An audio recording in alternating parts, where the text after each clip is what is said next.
안녕하세요. 뉴스반장입니다. 하루하루 기운이 빠지고 컨디션이 좋지 않습니다. 우울한 마음은 자꾸만 저를 축축 처지게 만드는데요.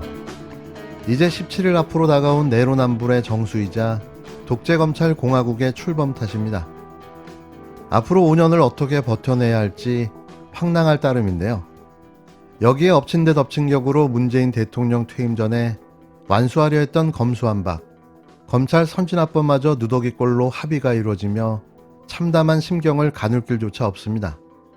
이런 상황에 윤석열 대통령 당선인이 직무를 잘 수행하고 있다는 응답이 전주보다 8%포인트 떨어진 40% 초반대를 기록했다는 여론조사 결과가 22일 나왔는데요. 직무수행 긍정평가가 떨어진 이유는 일기 내각에 대한 인사의 부정적인 여론이 반영된 결과로 보입니다. 이럴 줄 몰랐었나요? 진작에 예상됐던 일이 아무렇지도 않게 벌어지고 있는 겁니다. 불과 몇 년 전 그렇게 현미경 잣대를 들이대며 인사 검증을 해댔던 저들이 도저히 납득도 이해도 안 되는 인사를 장관 후보자로 내정하며 역대급 뻔뻔함을 과시해 보여주고 있는데요. 아주 대놓고 벌이고 있는 인사 수준에 경악을 금치 못하겠습니다. 한국갤럽이 지난 19일부터 21일 양일간 전국 18세 이상 성인 1000명을 상대로 실시한 여론조사에서 윤 당선인의 현재 직무수행 평가와 관련해 응답자 중 42%는 잘하고 있다고 평가했는데요. 갤럽이 실시한 전주 여론조사보다 긍정평가가 8%포인트 떨어진 수치였습니다. 잘못하고 있다는 응답은 전주보다 3%포인트 상승해 45%로 집계됐는데요. 윤 당선인 직무평가에 부정적인 응답을 한 이유는 주로 인사 문제였습니다. 이는 응답자 중 26%에 해당되는데요. 이어 대통령 직무실 이전 21%, 독단적 일방적이다 9% 등이었습니다. 직전 조사에서 직무 부정평가 이후 1순위는 대통령 직무실 이전이었고 인사가 2순위였는데요. 윤 당선인이 일기 내각 인사로 지명된 인물들이 현재 각종 논란과 의혹에 휩싸여 있는 이유가 결정적 역할을 한 거죠. 정호영 보건복지부 장관 후보자는 자녀의대 편입과 장남 군대 문제 관련해 소위 아빠 찬스를 썼다는 의혹을 받고 있는데요. 한덕수 국무총리 후보자도 공직자 퇴직 후에 김앤장 법률사무소 등에서 고액의 자문료를 받았다는 정관 논란이 제기되고 있습니다. 물론 이것 말고도 여러 가지 의혹이 함께 불거져 나왔는데요. 또 한동훈 법무부 장관 후보자는 농지 투기 의혹과 강남 아파트 편법 증여 의혹이, 이정호 과학기술정보통신부 장관 후보자는 과거 아들을 동반한 외유성 출장을 다녔다는 논란이 불거졌습니다. 아울러 윤 당선인의 직무 긍정평가 이후로는 공약 실천 11%, 결단력 추진력 뚝심 7%, 인사 6% 순으로 나타났는데요. 어이없는 긍정평가 이유입니다. 추종자가 아닌 이상 지지할 수 없는 이유들인데요. 그나마 이들이 긍정평가를 떠받쳐주고 있는 거죠. 특히 이번 조사에서는 문재인 대통령 국정 수행과 관련한 질문도 있었는데요. 놀랍게도 긍정평가가 44%, 부정평가가 50%로 조사됐습니다. 지난주 조사 대비 긍정평가는 1%포인트 상승했고 부정평가는 1%포인트 하락했는데요.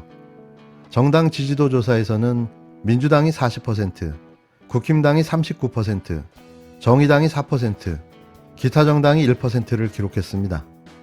또 무당층은 16%에 달했는데요. 이번 조사는 표본오차 95% 신뢰 수준에 플러스 마이너스 3.1%포인트, 무선 90%, 유선 10% 전화면접 방식으로 진행됐으며 응답률은 10.4%입니다. 자세한 내용은 중앙선거 여론조사 심의위원회 홈페이지를 참조하시면 되는데요. 임기를 16일 남겨둔 문 대통령의 지지율이 44%, 아마도 역대 가장 높은 지지를 받으며 퇴임하는 대통령으로 기억될 듯합니다. 어려운 시기에 가장 빛났던 대통령으로 우리 모두에게 기억될 이름, 문재인. 나의, 우리 모두의 영원한 대통령입니다.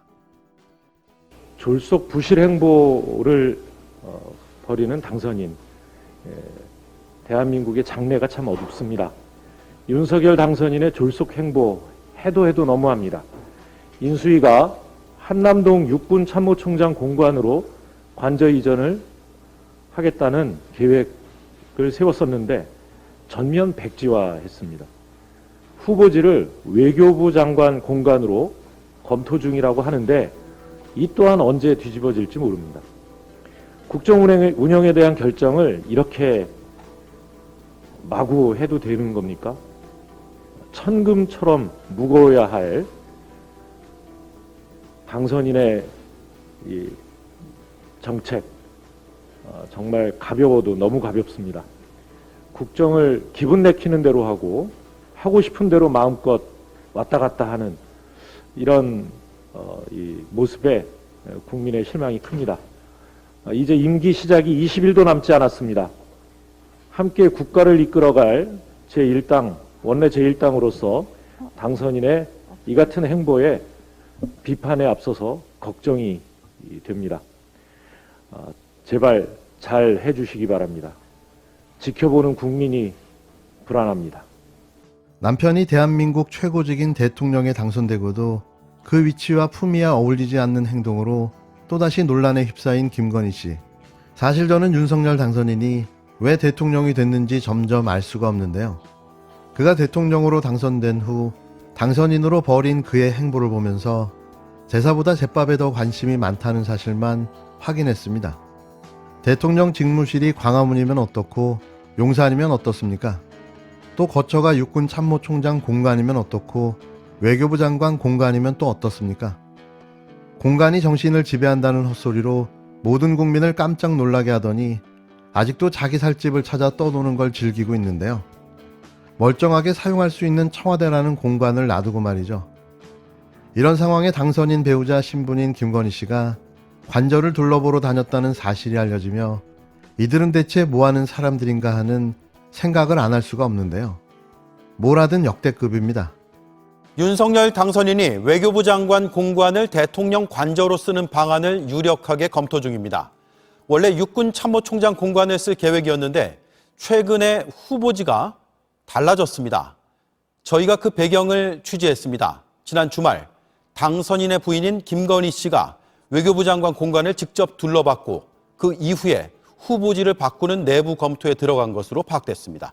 최근 윤석열 대통령 당선자가 대통령 관저를 한남동 외교부 장관 공간으로 사실상 변경하기로 한 배경에 배우자 김건희 씨의 판단이 결정적으로 작용한 것으로 알려졌는데요.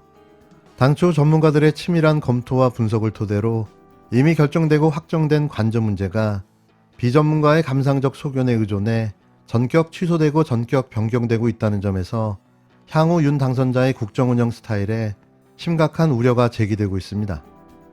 특히 민생을 최우선으로 챙겨야 할 윤 당선자가 당선 후 첫 일성으로 청와대 직무실 이전 문제를 거론하더니 이제는 대통령 관저 이전 문제를 만들어내는 등 민생보다 민폐를 끼치는 게 아니냐는 원성이 치솟는 분위기인데요. 더욱이 비록 우선순위는 낮아도 대통령이 관련된 중요한 국가적 사무가 이처럼 무계획적이고 아마추어적인 의사결정 과정을 통해 이뤄지고 있다는 점에서 놀라움을 금할 길이 없는 거죠. JTBC는 22일 취재 결과 지난주 당선인 부인 김건희 씨가 외교부 장관 공간을 직접 둘러봤고 그 이후에 후보지를 바꾸는 등 내부 검토에 들어간 것으로 파악됐다며 복수의 국회 국방위 소속 의원들의 말을 인용해 보도했는데요. 김 씨는 외교부 장관 공간 곳곳을 직접 둘러봤고 정원 등 외부 조경에 특별히 관심을 보였다고 보도했습니다. 매체는 이날 김 씨 방문 이후 윤 당선인 측은 외교부 장관 공간을 관저로 유력하게 검토하기 시작했다며 육군 참모총장 공간이 불합리한 점이 많은 것으로 확인돼서 대안으로 외교부 장관 공간을 검토하기 시작했다는 최지현 대통령직 인수위원회 수석 대변인의 20일 브리핑을 곁들였습니다. 이에 정치권에서도 안개 속 미스테리였던 청와대 직무실 이전에 이어 관저 결정에도 김 씨의 입김이 작용한 것이 아니냐며 서서히 공개되기 시작한 김 씨 역할이 어디까지 영역을 확대해 나갈지가 주목된다고 벌써부터 우려를 제기했습니다. 내조만 한다던 김건희 씨, 윤석열 당선자 뒤를 조종하고 있는 건 아닌지 의심할 수밖에 없는 대목인데요. 뭔가 상식적이지 않습니다.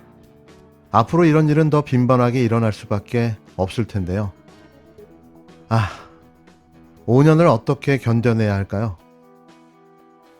그 취임식 예산이 33억 원이라고 역대 최대라고 나오는데 이게 코로나 장기화에 따라서 그 부적절한 면이 있지 않나 이런 우려가 나오고 있는데 역대 최고라는 제하의 기사들이 있었던 것을 저도 확인을 했는데요.